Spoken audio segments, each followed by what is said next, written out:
بسم اللہ الرحمن الرحیم۔ السلام علیکم۔ آج ہم اسٹارٹ کر رہے ہیں 11ویں جماعت کی گلزار اردو سے سبق آب حیات۔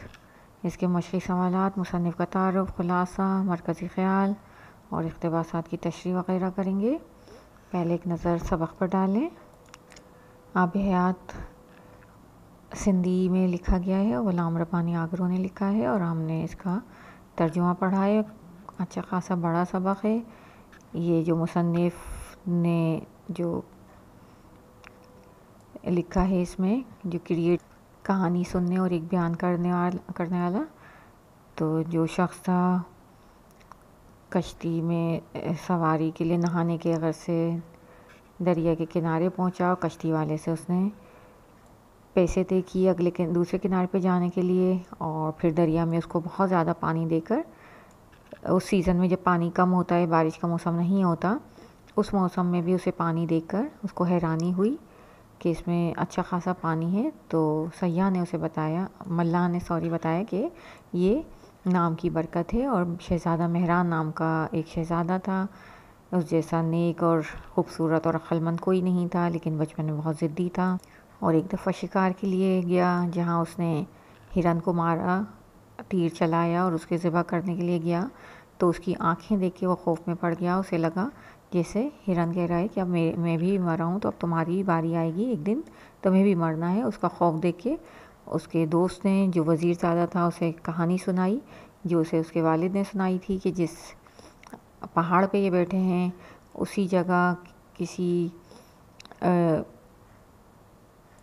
سکندر اعظم جب آیا تھا جس زمانے میں، تو اسے کسی بزرگ نے بتایا تھا کہ اس پہاڑ میں کوئی غار ہے جس میں آب حیات ہے، جس کا ایک گھونٹ 16 سال کا جوان بنا دے گا۔ تو وہ اسے ڈھونڈنے نکلا اپنے 2 وزیروں کے ساتھ، اور اسے کچھ نہیں ملا، لیکن اس کے دونوں وزیروں الیاس اور خضر دونوں کو آب حیات کا چشمہ مل گیا، انہوں نے وہ پانی پی لیا اور آج بھی لوگوں کی مدد کرتے ہیں۔ اور خضر ایک مچھلی زندہ لے کر گیا تھا غار میں، جو اس کے ہاتھ سے پھسل کے پانی میں گری، تو اس اندھیرے غار میں اسے پتہ چل گیا کہ یہاں پانی ہے، آب حیات کا چشمہ ہے۔ تو شہزادے نے فیصلہ کیا کہ وہ بھی وہ چشمہ ڈھونڈے گا آب حیات کا، ہمیشہ زندہ رہنے کے لیے۔ اور اس کے ساتھیوں نے اس کا ساتھ نہیں دیا، انہیں یقین نہیں تھا کہ یہ کہانی سچی ہو سکتی ہے۔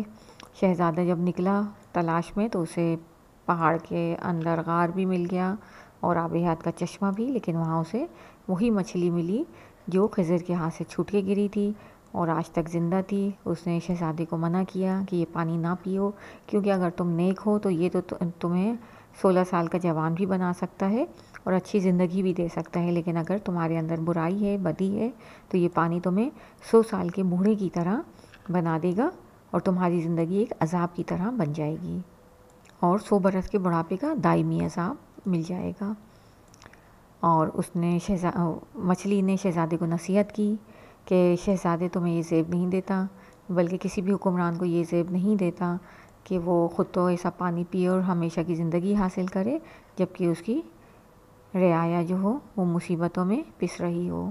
شہزادے کو یہ بات سمجھ آ جاتی ہے، وہ بغیر پانی پیے باہر آ جاتا ہے، اور پھر جا کر بہت اچھی طرح بہت انصاف سے حکمرانی کرتا ہے، اور جب وہ مر جاتا ہے تو عوام اس کے لیے، سارے عوام اس کے لیے خوب روتے ہیں، کیونکہ انہیں پتہ چل جاتا ہے کہ اس سے زیادہ بہتر حکمران ہمیں کبھی نہیں ملا، اور پھر اس کے نام پر وہ دریا کا نام مہران رکھ دیتے ہیں۔ وہ فیصلہ کرتے ہیں کہ کوئی ایسی چیز کا نام رکھیں، کوئی قیمتی سکے کی بات کرتا ہے کہ وہ اس کی یادگار بن جائے، اور کوئی مینار بنانے کی کہتا ہے، لیکن ایک شخص جو عقل مند ہوتا ہے وہ بزرگ کہتے ہیں کیونکہ یہ دریا ہمارے زندہ رہنے کے لیے، یہ ہمیں سندھ کو ہمیں قائم و دائم رکھتا ہے، اور ورنہ اس کے بغیر، دریا کے بغیر ہمارا سندھ ویران اور بنجر ہو جاتا، اس لیے ہم دریا کا نام ہی مہران رکھ دیں گے۔ اور جب ملا نے کہانی پوری کی تو کشتی بھی دوسرے کنارے سے آ کے لگ گئی، اور جو سن رہا تھا کہانی مصنف، تو وہ اس کی رائے دے کے اس نے دریا پر ایک محبت بھری نگاہ ڈالی اور اپنے راستے پر روانہ ہو گیا۔ اور یہ جو ترجمہ کیا ہے ناہید اختر سمرو نے کیا ہے سندھی سے۔ چلتے ہیں اپنی ایکسرسائز کی طرف۔ سبق نمبر 9 ہے، مصنف ہیں اور غلام ربانی آگرو، ماخوذ آب حیات سے، ترجمہ ہے ناہید اختر سمرو نے کیا ہے۔ پہلا سوال ہے، شہزاد مہران میں کون سی خوبیاں تھیں؟ حوالہ سوال لکھ کے جواب لکھیں گے۔ یہ سوال ہماری اردو کی کتاب گلزار اردو کے افسانے آب حیات سے لیا گیا ہے۔ اس کے مصنف غلام ربانی آگرو ہیں۔ یہ افسانہ غلام ربانی آگرو کی تصنیف آب حیات سے ماخوذ ہے، جو کہ سندھی زبان میں ہے، اور اس کا اردو میں ترجمہ ناہید اختر سمرو نے کیا ہے۔ جواب: شہزادہ مہران سندھ کا ایک شہزادہ تھا۔ وہ نہایت سخی، رحم دل، خدا ترس، عقل مند اور انتہائی خوبصورت تھا۔ دوسرا سوال ہے، شہزادے نے اپنے ساتھیوں کو کیا جواب دیا؟ شہزادہ مہران ایک دن اپنے ساتھیوں کے ساتھ شکار پر گیا تھا۔ وہاں اس نے ایک ہرن کو اپنے تیر سے زخمی کر دیا۔ ہرن کو ذبح کرتے وقت شہزادے کے ہاتھ کانپنے لگے۔ شہزادے کے دوست یہ دیکھ کر حیران رہ گئے۔ انہوں نے کہا، جب لوگوں پر چھری چلتی ہے تو آپ کو جنبش نہیں ہوتی، اور ایک جانور کو ذبح کرتے وقت آپ اتنا ڈر گئے؟ اس کا جواب دیتے ہوئے شہزادے نے کہا، ہرن کی آنکھیں انتہائی خوبصورت ہوتی ہیں، لیکن جس وقت میں نے ہرن کی گردن پر چھری پھیرنے لگا تو اس کی آنکھوں میں کوئی خوبصورتی نہ تھی، اس کی آنکھوں میں صرف موت کا سایہ تھا، جسے دیکھ کے میں ڈر گیا۔ پھر سوال ہے، وزیرزادے نے آب حیات کی کیا خاصیت بیان کی؟ شہزادہ مہران موت سے خوفزدہ تھا۔ وہ ہمیشہ زندہ رہنا چاہتا تھا، اس لیے وزیرزادے نے اسے آب حیات کے چشمے کے بارے میں بتایا، جس کا پانی کیوڑی کی طرح خوشبودار، آم اور شہد کی طرح میٹھا اور دودھ کی طرح سفید تھا، اور اس کی خاصیت یہ تھی کہ اس کے 2 گھونٹ 100 برس کے بوڑھے کو 16 سال کا جوان بنا دیتے تھے، اور اسے پینے والے کو ابدی زندگی مل جاتی تھی، اور موت اس کے لیے بے معنی ہو جاتی تھی۔ سوال ہے، غار میں شہزادے مہران کی ملاقات کس سے ہوئی؟ غار میں شہزادے مہران کی ملاقات اس مچھلی سے ہوئی جو کئی صدیوں پہلے سکندر اعظم کے ایک وزیر خضر کے ہاتھ سے چھوٹ کر آب حیات کے چشمے میں گر گئی تھی۔ مچھلی نے شہزادے کو کیا نصیحت کی؟ مچھلی نے شہزادے کو نصیحت کی کہ شہزادے، یہ مت بھولنا کہ تم ایک حکمران ہو، اور کسی ملک کے حکمران کو یہ حق نہیں کہ وہ ہمیشہ زندہ رہنے کے لیے آب حیات پیے، جبکہ خود اس کی رعایا بھوک اور بیماریوں سے پس رہی ہو۔ کسی بھی حکمران کو یہ بات زیب نہیں دیتی کہ وہ بہترین اور لذیذ کھانوں سے اپنا پیٹ بھرے، اور اس کی رعایا ایک وقت دال چٹنی کھائے اور دوسرے وقت پیٹ پر پتھر باندھے۔ حکمران کو یہ مناسب نہیں کہ وہ قیمتی کپڑے زیب تن کرے اور اس کی رعایا کو کپڑے نصیب نہ ہوں۔ میری باتوں کو دھیان میں رکھو اور چاہو تو آب حیات پی لو۔ پھر یہ شہزادے کی موت پر ہر آنکھ کیوں اشکبار تھی؟ مچھلی کی نصیحت پر عمل کر کے شہزادہ مہران نے اپنے ملک کو بہتر بنانے کا فیصلہ کیا، اور 5 برس تک نہایت انصاف پسندی سے اپنے ملک پر حکومت کی۔ اس نے اپنے ملک میں عدل و انصاف کو رائج کیا اور اپنے ملک کے کمزور ترین لوگوں کو اہمیت دی اور انہیں ان کے حقوق دلائے۔ اس کی انصاف پسندی اور نیکی کی وجہ سے اس کی حکومت کے دوران ملک میں کبھی قحط نہیں پڑا، اور نہ ہی کبھی کسی کے ساتھ ظلم ہوا۔ اس لیے جب شہزادے کا انتقال ہوا تو اس کی موت پر ہر آنکھ اشکبار ہو گئی۔ سوال ہے، دریا کا نام مہران کیوں رکھا گیا؟ اس دریا کا نام شہزادے کی یاد میں مہران رکھا گیا تھا، کیونکہ شہزادے نے ملک میں عدل و انصاف کو فروغ دیا اور لوگوں کی فلاح و بہبود کے کام کیے، جس سے ملک میں خوشحالی آ گئی۔ لوگ دریا کو بھی زندگی کی علامت کے طور پر دیکھتے تھے، کیونکہ وہ پانی اور رزق مہیا کرتا تھا، ملک کو ویران اور بنجر ہونے سے بچاتا تھا۔ اس لیے انہوں نے دریا کا نام مہران رکھ دیا تاکہ شہزادے کی خدمات کو ہمیشہ یاد رکھا جا سکے۔ پھر سوال ہے، اس کہانی سے ہمیں کیا سبق ملتا ہے؟ اس کہانی سے ہمیں سبق ملتا ہے کہ حکمرانوں کو اپنی ذاتی خواہشات پر اپنے عوام کی بھلائی کو ترجیح دینا چاہیے۔ ایک انصاف پسند اور ہمدرد رہنما کو اپنی طاقت کا استعمال اپنے عیش و عشرت حاصل کرنے کے بجائے اپنی رعایا کی فلاح و بہبود اور اسے انصاف فراہم کرنے کے لیے کرنا چاہیے۔ پھر ہے، درج ذیل الفاظ میں متضاد اور مترادف جوڑے الگ الگ کر کے لکھیں۔ متضاد ہے، موت زندگی، بوڑھا جوان، دن رات، خشکی تری، اور مترادف ہیں، کالا سیاہ، نیکی اچھائی، شرم حیا۔ پھر ہے، درج ذیل اقتباسات کی تشریح بحوالہ متن کیجیے۔ اب یہ یقین کرنے کے لیے تمہارا پھل نیکی ہے یا بدی، اس پانی میں دیکھو، اس پانی میں بھی اور اس پانی میں بھی جو انسانوں کی آنکھوں میں ہوتا ہے۔ حوالہ سبق: یہ اقتباس ہماری اردو کی کتاب گلزار اردو کے افسانے آب حیات سے لیا گیا ہے۔ اس کے مصنف غلام ربانی آگرو ہیں۔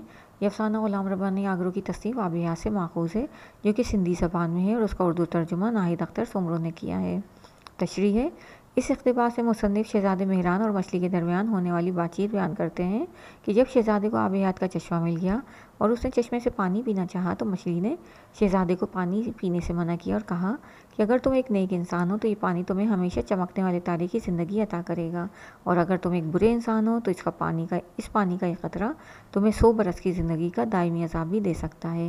لہذا یہ جاننے کے لیے کہ تم اچھے ہو یا برے، اس پانی میں دیکھو کہ یہ پانی تمہیں تمہارے اندر کی سچائی دکھا دے گا، اور اس پانی میں بھی دیکھو جو تمہاری رعایا کی آنکھوں میں ہوتا ہے۔ اگر ان کی آنکھوں میں خوشی کے آنسو ہیں تو تم نیک ہو، اور اگر ان کی آنکھوں میں دکھ کے آنسو ہیں تو تم برے ہو۔ اگر تمہاری روح پاک ہے تو تمہیں کسی آب حیات کی ضرورت نہیں۔ تشریح اس کی، اس اقتباس میں بتایا گیا کہ ایک اچھا اور نیک انسان جو ہمیشہ دوسروں کی مدد کرتا ہے، دوسروں کے ساتھ احترام اور محبت کے ساتھ پیش آتا ہے، دوسروں کی تکلیفوں میں شریک ہوتا ہے اور ان کی بہتری کے لیے کوشش کرتا ہے، اس کا باطن بھی اس کے ظاہر کی طرح خوبصورت ہوتا ہے۔ ایسے انسان کی لوگ دل سے عزت کرتے ہیں اور اسے مرنے کے بعد بھی ہمیشہ یاد رکھتے ہیں۔ ایسے انسان کو ہمیشہ زندہ رہنے کے لیے کسی آب حیات کی ضرورت نہیں، کیونکہ اپنے اچھے اعمال کی بدولت وہ ہمیشہ لوگوں کے دلوں میں زندہ رہتا ہے۔ پھر اس سبق کا خلاصہ تحریر کیجیے، حوالہ لکھیں گے، اور پھر مصنف کا تعارف ہے۔ غلام ربانی آگرو 5 نومبر 1933 کو سندھ کے ایک گاؤں محمد خان آگرو میں پیدا ہوئے۔ انہوں نے ابتدائی تعلیم حیدرآباد سے حاصل کی، پھر کراچی یونیورسٹی سے گریجویشن کیا۔ وہ سندھی اور اردو کے معروف ادیب، افسانہ نگار، محقق اور سندھ یونیورسٹی کے پہلے پرو وائس چانسلر تھے۔ حکومت پاکستان نے ان کی ادبی خدمات کے اعتراف میں تمغہ امتیاز اور صدارتی اعزاز برائے حسن کارکردگی عطا کیا۔ ان کا انتقال 2010 میں حیدرآباد میں ہوا۔ وہ اپنے گاؤں محمد خان آگرو میں مدفون ہیں۔ ان کی مشہور کتابوں میں جھیڑا گل گلاب جا، آب حیات، ماڑو شہر بھمبور جا، خطنجو کتاب اور سندھ میں پکھینجو شکار وغیرہ قابل ذکر ہیں۔ پھر خلاصہ ہے اس کا۔ مصنف ایک دن دریا پر نہانے کے غرض سے پہنچے اور ایک کشتی والے سے کچھ دور جانے کے لیے کہا۔ جب وہ کشتی میں بیٹھے تو دریا میں بہت پانی کی فراوانی دیکھ کر حیران ہو گئے۔ انہوں نے کشتی والے سے اس کا سبب پوچھا تو اس نے کہا یہ سب نام کی برکت ہے۔ مصنف کے پوچھنے پر اسے ایک کہانی سنائی اور بتایا مہران سندھ کے ایک شہزادے کا نام ہے جس کے نام پر دریا کا نام مہران رکھا گیا ہے۔ شہزادہ نہایت سخی، رحم دل، خدا ترس، عقلمند اور انتہائی خوبصورت تھا۔ بچپن میں وہ بہت ضدی اور مغرور ہوتا تھا۔ ایک دن شہزادہ اپنے دوستوں کے ساتھ شکار کرنے گیا جہاں اس نے ایک ہرن کو اپنے تیر سے زخمی کر دیا۔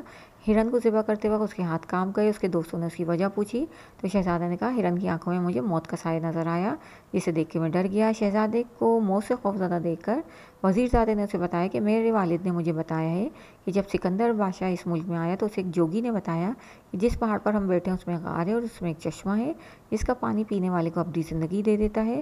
سکندر اپنے 2 وزیروں خضر اور الیاس کے ساتھ آب حیات کی تلاش میں اس غار میں پہنچا۔ غار کے اندھیرے میں وہ تینوں بچھڑ گئے۔ خضر کے پاس موجود مچھلی کی وجہ سے خضر کو آب حیات کا چشمہ مل گیا۔ کچھ ہی دیر میں الیاس بھی وہاں پہنچ گیا۔ دونوں نے مل کر چشمے سے پانی پیا اور ابدی زندگی حاصل کر لی۔ سکندر اندھیرے میں دھکے کھاتا ہوا ناکام واپس چلا گیا۔ خضر اور الیاس آج تک بھٹکے لوگوں کی رہنمائی کرتے ہیں۔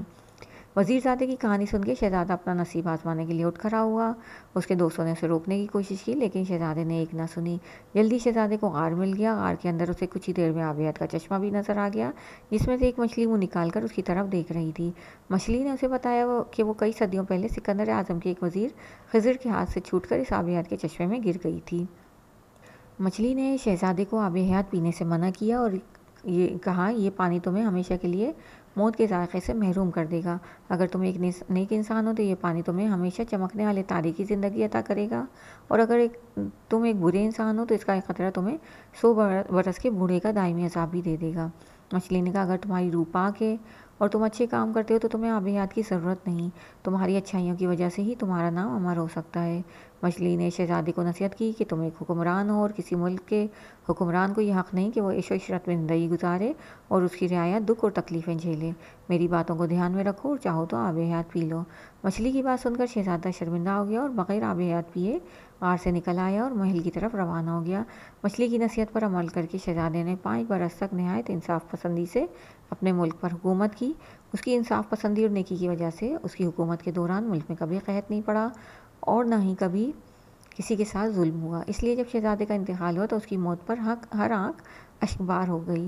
شہزادے کی موت کے بعد لوگوں نے شہزادے کی خدمات کو ہمیشہ یاد رکھنے کے لیے ملک میں بہنے والے دریا کا نام مہران رکھ دیا۔ ملا کی کہانی پورے ہونے تک کشتی بھی دوسرے کنارے تک پہنچ گئی۔ مصنف نے ملا کو کرایہ دیا اور دریا پر محبت بھری نظر ڈال کر اپنے راستے پر روانہ ہو گیا۔